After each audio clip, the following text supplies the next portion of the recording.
Hello साथियों, नमस्कार। मैं सगीर अहमद लेकर आया हूं साइंस के क्वेश्चनों की सीरीज, जो कि हम चारों जो ऑप्शन है उसका विश्लेषण करेंगे। प्रत्येक ऑप्शन का हम विश्लेषण के माध्यम से आपको बताएंगे। तो देखिए साथियों, पहला आपका क्वेश्चन है, तप्त निकिल चूर्ण की उपस्थिति में एथिलीन तथा हाइड्रोजन की अभिक्रिया कहलाती है। किसकी उपस्थिति में कराएंगे दोस्तों? ये तप्त निकिल चूर्ण, निकिल का चूर्ण लेंगे, एथिलीन। तो देखिए दोस्तों, इसको करेंगे हम एथिलीन C2H4 प्लस एथिलीन तथा हाइड्रोजन, हाइड्रोजन को लेंगे दोस्तों H2।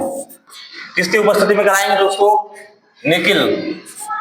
यहां पर निकिल उत्प्रेरक का कार्य करेगा। उसके बाद क्या बनेगा दोस्तों? C2H4 और 2 कितना हो जाएगा? 6 एथेन प्राप्त हो जाएगा दोस्तों में। तो देखिए, हमारी अब ये पूछ रहा है कि अभिक्रिया क्या कहलाएगी। तो देखिए दोस्तों, क्या यह प्रतिस्थापन अभिक्रिया कहलाएगी?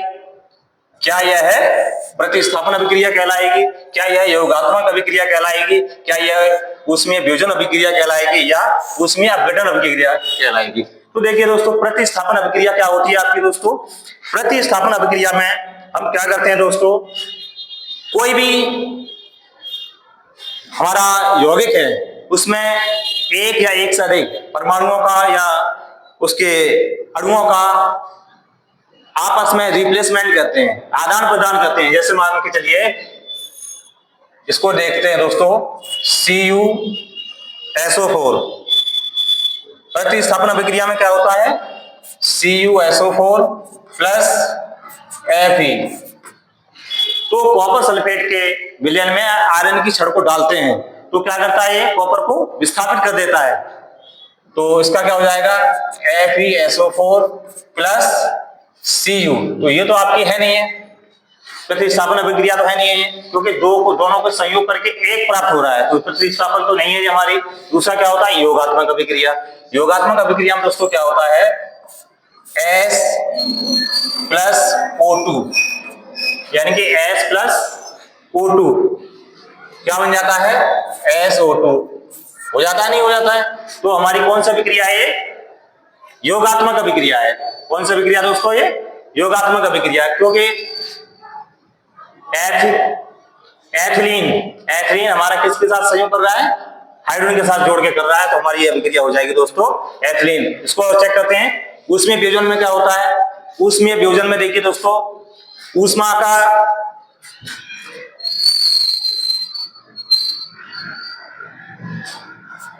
जैसे COC कैल्शियम कार्बोनेट है, कैल्शियम, या फिर इसको ले लेंगे हम PCl5 ले लेते हैं, तो PCl3 प्लस Cl2, यानी कि ऊष्मा का वियोजन करेंगे तो PCl5 की क्या बन जाएगा हमारा? PCl3 में और क्लोरीन में टूट जाएगा। अपघटन में क्या होगा? जैसे कैल्शियम कार्बोनेट है, इसका हम अपघटन करेंगे CaO प्लस CO2, इसमें टूट जाएगा। तो ये दोस्तों नहीं है हमारी, तो क्या हो जाएगी हमारी? दोनों को जोड़कर एक पदार्थ बनाता है, तो हमारी कैसी अभिक्रिया हो जाएगी? ये योगात्मक अभिक्रिया हो जाएगी। तो इसका राइट आंसर हो जाएगा दोस्तों योगात्मक अभिक्रिया। क्या हो जाएगा? योगात्मक अभिक्रिया हो जाएगा। ठीक है, अगले पे चलते हैं। अगला देखिए, लेड नाइट्रेट का रासायनिक सूत्र पूछ रहा है ये। लेड नाइट्रेट का रासायनिक सूत्र क्या है? PbNO3।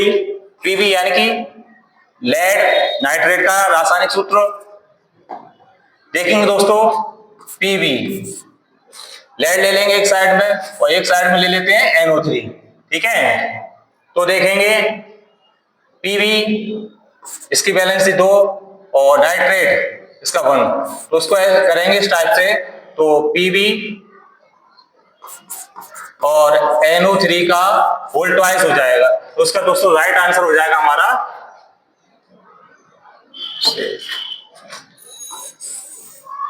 PbNO3 का होल ट्वाइस। ठीक है, ये इसका राइट आंसर हो जाएगा। ठीक है दोस्तों, अगला देखेंगे इसके बाद, जल के वैद्युत अपघटन में मुक्त हुई हाइड्रोजन, जल के वैद्युत अपघटन में मुक्त हुई हाइड्रोजन और ऑक्सीजन का मोलर अनुपात क्या होगा? मोलर अनुपात क्या होगा? तो सबसे पहले देखेंगे दोस्तों, जल का हमारा फॉर्मूला होता है H2O। क्या होता है? H के कितने अणु है इसमें?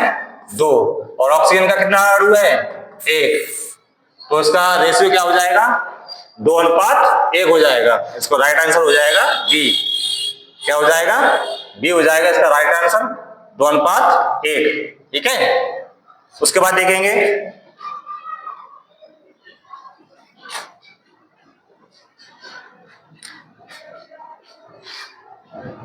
ये दिया है तेल के नमूने को लंबे समय तक ताजा बनाए रखने के लिए निम्नलिखित में से कौन सी गैस प्रयोग की जाती है? तेल के नमूने को लंबे समय तक बनाए रखने के लिए, ताजा बनाए रखने के लिए निम्नलिखित में से कौन सी गैस प्रयोग की जाती है? तो देखेंगे, कार्बन डाइऑक्साइड अथवा ऑक्सीजन। क्या कार्बन डाइऑक्साइड और ऑक्सीजन किसी पदार्थ को सुरक्षित बनाए रखती है? नहीं रख सकती, क्योंकि इसमें बैक्टीरिया हो जाते हैं। नाइट्रोजन तथा ऑक्सीजन, नाइट्रोजन अथवा ऑक्सीजन, तो ऑक्सीजन इसमें अथवा में दिया है, तो ये भी नहीं हो सकता दोस्तों। ठीक है, क्या होती है? हीलियम अथवा नाइट्रोजन, यानी कि अक्रिय गैस है। किसी भी पदार्थ को लंबे समय तक कौन बनाए रख सकती है? जो उससे क्रिया नहीं करे। तो देखिए, एक हीलियम अक्रिय गैस है और नाइट्रोजन भी आपका अक्रिय गैस की कैटेगरी में आता है। इसलिए इसका जो राइट आंसर हो जाएगा, क्या हो जाएगा दोस्तों? इसका जो राइट आंसर हो जाएगा डी हो जाएगा। क्या हो जाएगा? डी हो जाएगा, क्योंकि कार्बन डाइऑक्साइड अथवा ऑक्सीजन, ऑक्सीजन तो क्रिया कर लेगा, तो क्रियाशील गैस है, ये भी नहीं होगा। नाइट्रोजन के साथ में ऑक्सीजन दिया, ये भी क्रियाशील गैस है, ये भी नहीं होगा। कार्बन डाइऑक्साइड अथवा हीलियम, यहाँ पर एक अक्रिय गैस हीलियम ले लिया, लेकिन कार्बन डाइऑक्साइड ये क्रिया कर लेगी उससे, तो कौन सी होती है हमारी? हीलियम अथवा नाइट्रोजन। ये दोनों ही आपकी अक्रियशीलता की कैटेगरी में आते हैं। इसका राइट आंसर डी हो जाएगा दोस्तों। अगला देखेंगे, तो देखिए इसका अगला है, क्या आता है, क्या बोलते हैं इसका? वह प्रक्रिया जिसके कारण चांदी के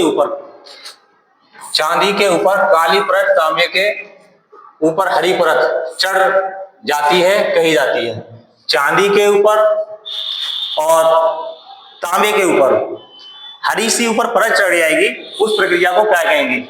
जब उसमें कोई पदार्थ की परत चढ़ जाएगी तो क्रिया करेगा, तो क्रियाशील होगा, उदासीनीकरण नहीं हो सकता है, तो ये भी आपका नहीं है। ठीक है, ऑक्सीकरण नहीं हो सकता, क्योंकि ऑक्सीजन उसमें योग नहीं हो रहा है। ठीक है, अपचयन उसमें वो घट नहीं रहा है, तो अपचयन भी नहीं हो सकता। तो उसमें जो अलग से जो विशेष परत चढ़ जाएगी, एक जंग जैसी लग जाएगी, उसको हम कहेंगे दोस्तों संक्षारण। क्या कहेंगे? संक्षारण। तो उसका राइट आंसर क्या हो जाएगा दोस्तों? क्या हो जाएगा? संक्षारण हो जाएगा। ठीक है, तो इसका राइट आंसर है संक्षारण। क्या हो जाएगा? संक्षारण हो जाएगा। तो देखिए अगले क्वेश्चन पे चलते हैं। देखिए, निम्नलिखित युग्मों में से कौन सा प्रतिस्थापनीय अभिक्रिया देता है?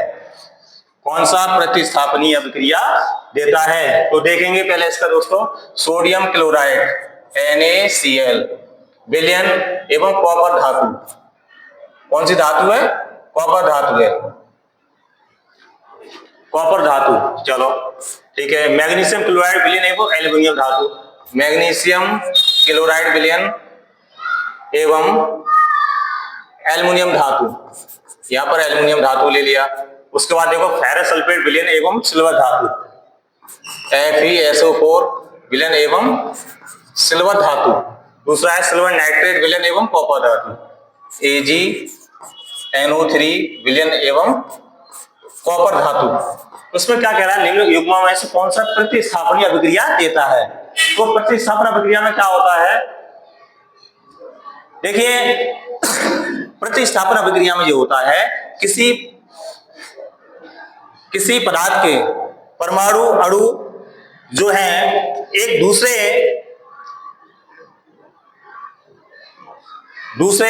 परमाणु अणुओं से संयोग करके नया यौगिक बनाए, तो उसको हम कहते हैं प्रतिस्थापन अभिक्रिया कहेंगे। तो आपका ये वाला जो होगा, यहां पर ले लेते हैं 2 अणु ले लेते हैं इसके 2NaCl, और यहां भी इसके 2 ले लेते हैं, तो इससे हमारा क्या बन जाएगा,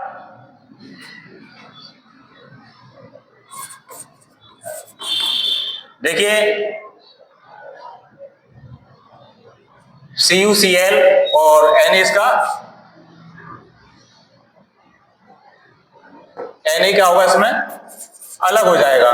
तो हमारा जो पहला आंसर है इसका ये राइट हो जाएगा, क्योंकि इसमें आपस में सोडियम और क्लोरीन आपस में अलग हो जाएंगे, एक्सचेंज कर लेंगे, तो उसको हमारी अभिक्रिया बनकर आ जाएगी क्यूप्रिक क्लोराइड, यानी कि कॉपर क्लोराइड बनकर आ जाएगी। ठीक है, तो इसका राइट आंसर हो जाएगा ये वाला ए, इसका राइट आंसर है। ठीक है, क्या हो जाएगा, राइट आंसर हो जाएगा आपका ए। अगला देखेंगे, जब कॉपर सल्फेट विलयन में, किसके विलयन में, कॉपर सल्फेट विलयन में, तो कॉपर सल्फेट का लेंगे दोस्तों CuSO4, कॉपर सल्फेट विलयन में लोहे का टुकड़ा, किसका टुकड़ा, लोहे का टुकड़ा डाल देते हैं। लोहे का टुकड़ा डालते हैं तो कॉपर व फेरस सल्फेट बनते हैं। क्या बनते हैं, कॉपर व फेरस सल्फेट बनते हैं।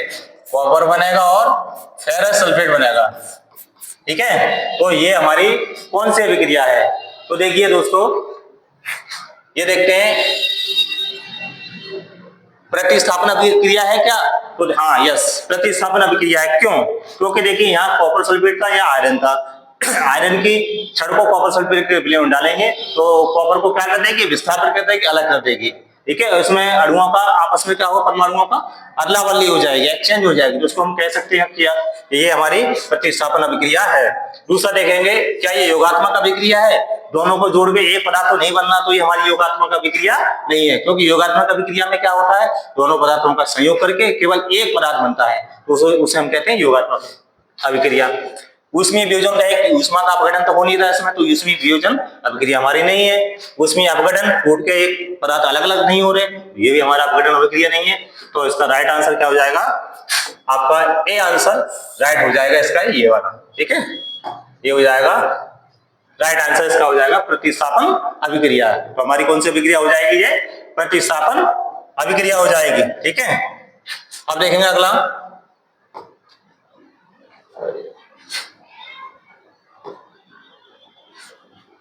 देखिए अमोनियम क्लोराइड को गर्म करने पर, किसको, अमोनियम का होता है तो उसको NH4 और अमोनिया का NH3।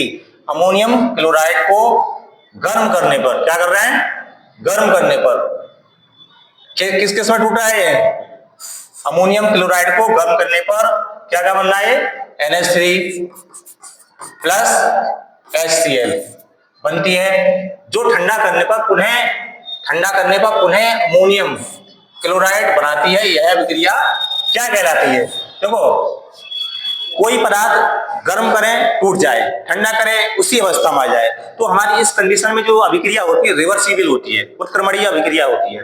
किसी पदार्थ को गर्म करें, उसके बाद ठंडा होकर उसी अवस्था में वापस आ जाए, टूट जाए, उस कंडीशन में हमारी अभिक्रिया जो होती है, कैसी अभिक्रिया होती है, रिवर्सिबल अभिक्रिया होती है। तो हमें ये इससे विदित होता है कि हमारी जो रिएक्शन है ये रिवर्सिबल है।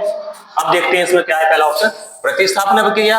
प्रतिस्थापन अभिक्रिया में हमने आपको पहले बताया कि प्रतिस्थापन अभिक्रिया में क्या होता है, अणुओं परमाणुओं का आपस में अदला बदली होती है, एक्सचेंजिंग होती है, तो प्रतिस्थापन हमारे नहीं है। ठीक है, दूसरा का योगात्मक नहीं है, क्योंकि दो पदार्थों से जोड़ के एक नया पदार्थ तो नहीं बन रहा है इसमें, तो ये हमारी योगात्मक भी नहीं है, ये भी नहीं है। ऊष्मीय वियोजन, अब ऊष्मीय वियोजन क्या है दोस्तों, ये ऊष्मीय वियोजन है, क्योंकि ऊष्मा के किसी ताप पर गर्म कर रहा है तो ऊष्मा है उसमें, तो गर्म कर रहे हैं तो अगले दो पदार्थों में अलग हो गई, पुनः ठंडा कर रहे हैं तो उसी अवस्था में वापस आ गई, तो हमारी ऊष्मीय वियोजन अभिक्रिया है ये। ऊष्मीय अपघटन में क्या होता है, आपका इरिवर्सिबल सिंबल आता है, यानी कि पदार्थ टूट के अलग हो जाता है पर पुनः उसी अवस्था में वापस नहीं जाता है। अपघटन का तो होता है दो भागों में या अधिक भागों में बढ़ जाना, टूट जाना, अपघटन का तो होता है। या किसी पदार्थ को ऊष्मा देते हैं तो दो या दो से अधिक पदार्थों में बढ़ जाए तो ये हमारा बढ़ के फिर पुनः उसी अवस्था में नहीं आ सकता है। अपघटन में क्या होता है, उसी अवस्था में वापस नहीं आ सकता है। तो कैसी अभिक्रिया दोस्तों हमारी? ऊष्मीय वियोजन अभिक्रिया है। कैसी अभिक्रिया है? ऊष्मीय वियोजन अभिक्रिया है। तो इसका राइट आंसर क्या हो गया? ऊष्मीय वियोजन अभिक्रिया है। ठीक है, अगला देखेंगे। देखिए ये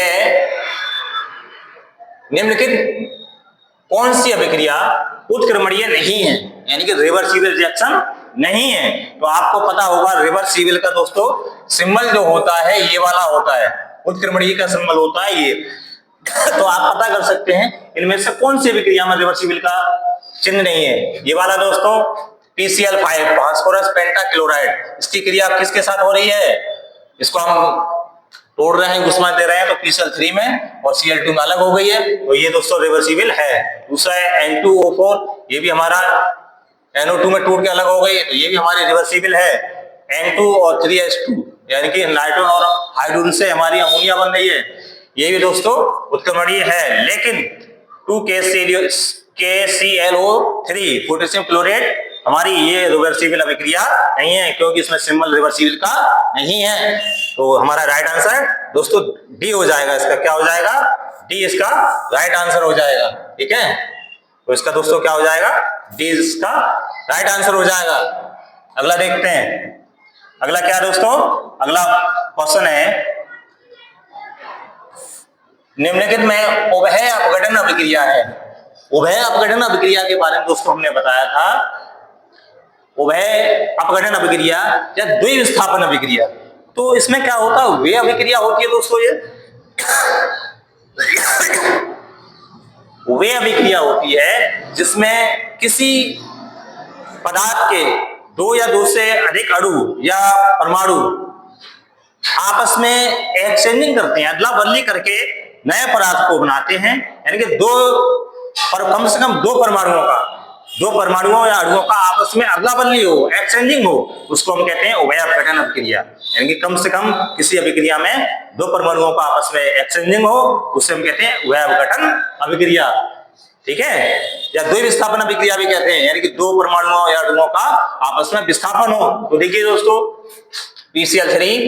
PCl3 और Cl2 इन दोनों को संयोग करके क्या बन गया? PCl5 बन गया। ये हमारी क्या उभय अपघटन है? क्या इसमें आपस में एक्सचेंजिंग हुआ? नहीं हुआ, ये हमारी नहीं है। दूसरी क्या दोस्तों? जिंक और हाइड्रोजन सल्फेट। तो इसमें क्या है? ZnSO4 और H2, यानी कि एक परमाणु का इसमें अदला बदली हुआ है, तो हमारी द्विविस्थापन या उभय अपघटन ये भी नहीं है, क्योंकि इसमें एक परमाणु का Zn का आपस में एक्सचेंजिंग हुआ है, ये भी हमारी नहीं है। अब आता है NH4Cl अमोनियम क्लोराइड नौसादर, इसका तोड़ के क्या बना है? अमोनिया और HCl, ये भी हमारा अपघटन है ओनली, उभय अपघटन नहीं है, क्योंकि इसमें दो पदार्थों से ऊष्मा देकर एक पदार्थ से दो अलग अलग टूट गया है। उसके बाद क्या है? बेरियम क्लोराइड BaCl2 और सोडियम सल्फेट। इसमें देखो Ba और SO4, इससे क्या बना हमारा? यानी कि इस वाले से ये BaSO4 बन गया।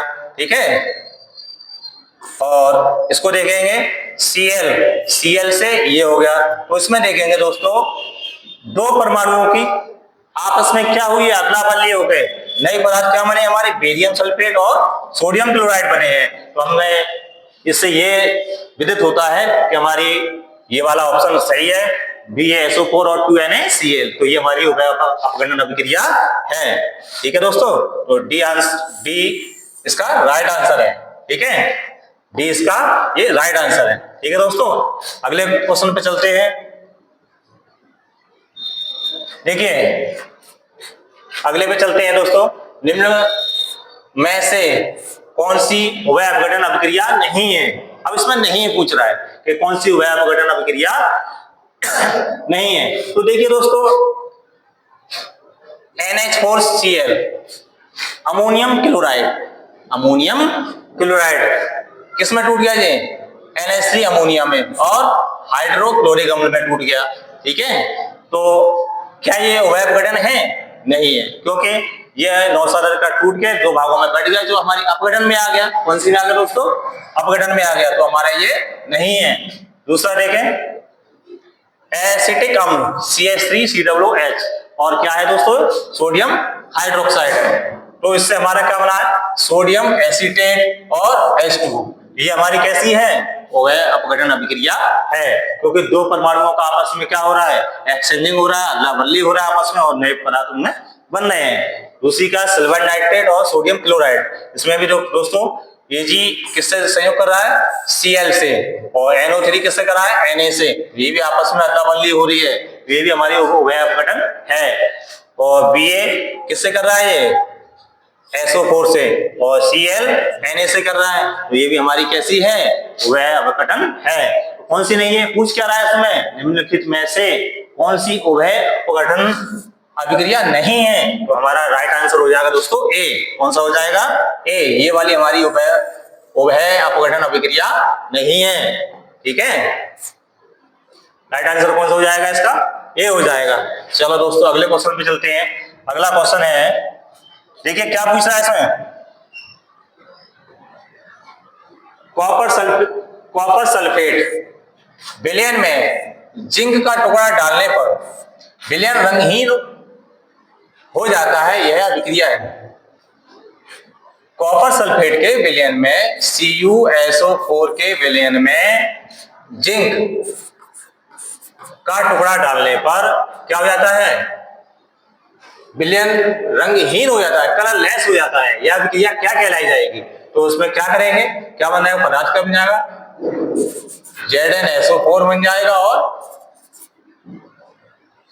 ZnSO4 बन जाएगा, और क्या बन जाएगा दोस्तों? C हो जाएगा ये।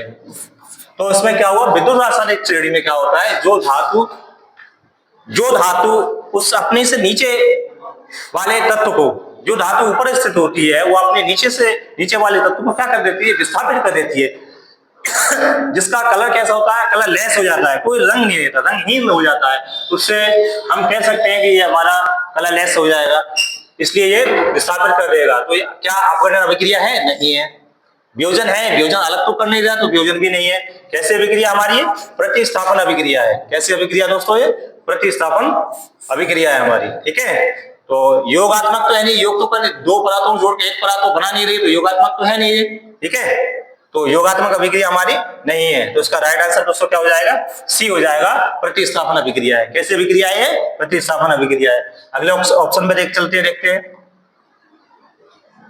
देखिए, निम्न में से ऊष्मा शोषी अभिक्रिया है। दो प्रकार की अभिक्रिया होती है आपकी, ऊष्मा शोषी और ऊष्मा क्षेपी। ऊष्मा का अवशोषण जो करती है उसे हम कहते हैं ऊष्मा शोषी अभिक्रिया। क्या कहते हैं? ऊष्मा शोषी अभिक्रिया कहते हैं। ठीक है, और जिसमें ऊष्मा अलग होती है उसमें कहते हैं ऊष्मा क्षेपी अभिक्रिया कहते हैं। तो देखिए, PCl5 क्लोरीन, PCl5 को अब जब हीट करेंगे, गर्म करेंगे, तो PCl3 यानी कि फास्फोरस ट्राइक्लोराइड में और क्लोरीन में अलग हो जाएगी, टूट जाएगी। तो ऊष्मा को क्या करेगी? अवशोषित करेगी। तो कैसी अभिक्रिया हो जाएगी हमारी दोस्तों? ये ऊष्मा शोषी अभिक्रिया हो जाएगी ये वाली। दूसरा क्या है? S+O2 यानी कि सल्फर और ऑक्सीजन दोनों के संयोग से एक यौगिक बना हमारा सल्फाइड डाइऑक्साइड। तो ये कैसी अभिक्रिया होगी हमारी? योगात्मक हो गई दोस्तों। कैसी अभिक्रिया हो गई है? ये होगी हमारी योगात्मक अभिक्रिया हो गई। तो ये हमारी ऊष्मा शोषी नहीं है। दूसरा क्या है? हाइड्रोजन और ऑक्सीजन, इससे हमारा जल बनता है। तो ये भी हमारी अपघटन नहीं है, लेकिन संयोग करके एक पदार्थ बना रही है, क्योंकि हाइड्रोजन और ऑक्सीजन जुड़ के क्या बना है? जल बना रही है। ये भी हमारी ऊष्मा शोषी अभिक्रिया नहीं है। दूसरा क्या है हमारा दोस्तों? कार्बन और ऑक्सीजन मिलकर क्या बना रही है? CO2 बना रही है। तो ये हमारी ऊष्मा शोषी अभिक्रिया नहीं, ये भी योगात्मक हो गई। तो हमारा राइट आंसर क्या हो जाएगा दोस्तों? राइट आंसर हो जाएगा हमारा PCl5 से PCl3 और Cl2, ये हमारी राइट आंसर हो जाएगा। ठीक है, तो राइट आंसर हमारा हो गया ए। ठीक है, अगला चलते हैं दोस्तों। अब देखिए अगले में क्या है हमारे? सबसे पहले जंग का रासायनिक सूत्र। जंग का देखिए FeCO3, फेरिक कार्बोनेट ये नहीं है। Fe2O3 ये भी नहीं है। Fe2 FeCO3 ferrous carbonate XH2 ये भी नहीं है। क्या होता है Fe2O3 और XH2। तो हमारा कौन सा सही है Fe2O3 XH2। तो इसका राइट आंसर हो जाएगा दोस्तों सी हो जाएगा। क्या हो जाएगा सी हो जाएगा। ठीक है तो इसका राइट आंसर सी हो जाएगा। जंग का सूत्र क्या होता है Fe2O3 XH2। अगला चलते हैं दोस्तों, अगला चलते हैं। देखिए निम्नलिखित में से कौन सी धातु आर्द्र वायु में संचारित नहीं होती है, यानी कि आधी नमी है उसमें संचारित यानी कि उसपे कोई भी जंग की परत नहीं लगती है। तो लोहे पे आप रख दीजिए वायु में या खुला रख दे कहीं भी तो क्या उस पर जंग लग जाएगी? यस लग जाएगी। तांबे पर भी लग जाती है, लग जाती नहीं लग जाती है? लग जाएगी नहीं लग जाएगी बताइए। और चांदी पर भी लग जाती है, किसमें नहीं लगती है? एक गोल्ड ऐसा है उसपे संचारित नहीं होती है, यानी कि आर्द्र नमी या वायु इसको रख देंगे तो ये संचारित नहीं होगा सोना। ठीक है तो इसका राइट आंसर क्या हो जाएगा गोल्ड हो जाएगा, यानी कि सोना हो जाएगा। ठीक है दोस्तों तो इसका राइट आंसर क्या हो जाएगा सोना हो जाएगा, सोना गोल्ड। ठीक है तो इसका डी आंसर राइट। अगला चलते हैं, संगमरमर का रासायनिक सूत्र क्या है? संगमरमर चूना पत्थर कुछ भी कह लो सब एक ही नाम है। तो देखिए कैल्शियम ऑक्साइड ये आपका कलई का सूत्र होता है, चूने का बिना बुझे चूने का सूत्र होता है कैल्शियम ऑक्साइड, ये भी नहीं है दोस्तों। ठीक है और देखो कैल्शियम सल्फेट ये भी नहीं है आपका। ठीक है और CaOH का होल्ड वाइज ये बुझे हुए चूने का सूत्र होता है, ये भी नहीं है दोस्तों। कैल्शियम कार्बोनेट ये राइट आंसर क्या है इसका कैल्शियम कार्बोनेट, ये आपके किसका है संगमरमर का सूत्र है। तो इसका राइट आंसर क्या हो जाएगा बी हो जाएगा दोस्तों। क्या हो जाएगा बी इसका राइट आंसर हो जाएगा। ठीक है अगला देखेंगे। आप देखो अगला है दोस्तों क्या है इसका आलू चिप्स को लंबे समय तक विकृत गंध से बचाने के लिए प्रयुक्त की जाने वाली एक गैस बताइए। आलू के चिप्स हो लंबे समय तक उनको यानी कि सड़ने से बचाने के लिए उसमें कौन सी गैस यूज की जाती है? जो भी खाद्य पदार्थ आपकी नमकीन है चिप्स है जो भी पैकेट में जो आते हैं पॉलिथीन में प्लास्टिक में वो कौन सी गैस होती है जिसके माध्यम से ये बिल्कुल सुरक्षित बने रहते हैं सड़ते नहीं है उसकी दुर्गंध नहीं आती है विशेष गंध नहीं आती है? क्या नाइट्रोजन होती है? यस कौन सी गैस होती है दोस्तों? ये नाइट्रोजन होती है। ठीक है क्योंकि नाइट्रोजन एक अक्रियता की श्रेणी में आती है इसलिए क्रिया नहीं करती उस पदार्थ से सड़ने नहीं देती है। दूसरा होती है ऑक्सीजन, ऑक्सीजन तो क्रियाशील गैस है तेजी से क्रिया करेगी उसको सड़ा देगी तो ऑक्सीजन नहीं होती है। कार्बन डाइऑक्साइड ये भी खराब कर देगी उसको, ये भी नहीं होती है। क्लोरीन ये हेलोजन गैस होती है तो ये भी आपको उसको नुकसान पहुंचाएगी। तो हमारा राइट आंसर कौन सा दोस्तों? इसका राइट आंसर हो गया नाइट्रोजन। कौन सा हो गया नाइट्रोजन इसका राइट आंसर हो गया। ठीक है तो कोई भी हमारे जो पदार्थ होते हैं उनको सड़ाने से बचाने के लिए कौन सी गैस होती है? अक्रिय गैस होती है, लेकिन इसमें यहाँ पर नाइट्रोजन दिया, नाइट्रोजन इसका राइट आंसर है। ठीक है अगला ऑप्शन देखते हैं क्या दिया है। अगले ऑप्शन है अगला ऑप्शन में आपका क्या दिया है दोस्तों बताएं। देखिए चूने के पत्थर के ऊष्मीय अपघटन के फलस्वरूप प्राप्त होने वाला ठोस पदार्थ है। चूने के पत्थर के ऊष्मीय अपघटन, कोई भी चूने का पत्थर हमने जैसे मान के चलिए चूने के पत्थर का सूत्र क्या होता है दोस्तों CaCO3 ऊष्मा पे अपघटन कर रहा है इसका दोस्तों, किस पे कर रहे हैं ऊष्मा पे अपघटन कर रहे हैं। तो फलस्वरूप प्राप्त होने वाला ठोस पदार्थ क्या है? कौन सा पदार्थ? अब इसका अपघटन करेंगे क्या हो जाएगा CaO प्लस क्या बचा हमारे पास? एक तो बचेगा क्या CaO, एक तो बचा हमारे पास C और O कितने ले लिया हमने? एक यहाँ पर ले लिया और एक कितना बचा O2 बचा, ये बचेगी। अब देखो इसमें ठोस पदार्थ पूछे तो ये क्या हो गई आपकी? ये तो एक गैस हो गई। क्या हो गई? CO2 गैस हो गई। पदार्थ कौन सा हो गया ठोस हमारा? CaO बचेगा कैल्शियम ऑक्साइड चूना बचेगा। तो आपका राइट आंसर क्या हो जाएगा? ये हो जाएगा दोस्तों। क्या बचेगा? ये इसका राइट आंसर हो जाएगा। ठीक है क्योंकि कैल्शियम तो है नहीं इसमें बिल्कुल रिएक्शन में हमारी में, कार्बोनेट कैल्शियम कार्बोनेट इसका पदार्थ ही है तो ये भी नहीं है। और CO2 क्या है? इसमें गैस है। तो हमारा राइट आंसर क्या हो जाएगा? Calcium oxide. ठीक है अगला देखेंगे। अगला देखेंगे दोस्तों क्या है इसमें, अगले क्वेश्चन में क्या है दोस्तों देखेंगे। देखिए निम्नलिखित में से भौतिक परिवर्तन नहीं है। परिवर्तन आपके दो प्रकार के होते हैं, एक भौतिक होता है एक रासायनिक होता है। तो इसमें पूछ रहा भौतिक परिवर्तन नहीं है। बर्फ गलने पर जल बनता है, बर्फ गलने पर जल बनता है। तो बर्फ क्या है आपकी, बर्फ से पहले क्या था, उसमें पानी था, तापमान उसे फ्रीजिंग किया तो क्या हुआ हमारा बर्फ बन गया। बर्फ उसे समानता वायुमंडलीय दाब ताप पर रख दो तो क्या बन जाएगा, जल बन जाएगा। तो कैसा परिवर्तन है ये, भौतिक परिवर्तन है। दूसरा क्या है, जल में चीनी का विलय होना, जल में चीनी घुल जाएगी तो ये भी हमारा परिवर्तन है।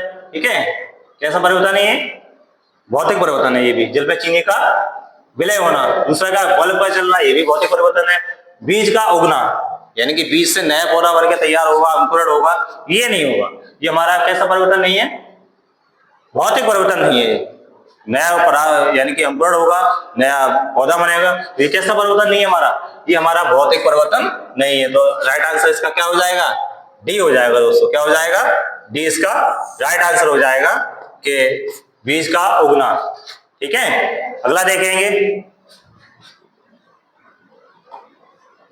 देखिए इसका दोस्तों, सूर्य के प्रकाश में अपघटित होने वाला लवण है। किसके प्रकाश में, सूर्य के प्रकाश में अपघटित होने वाला लवण है। तो देखिए सूर्य के प्रकाश में अपघटित होने वाला लवण में ले लेंगे दोस्तों,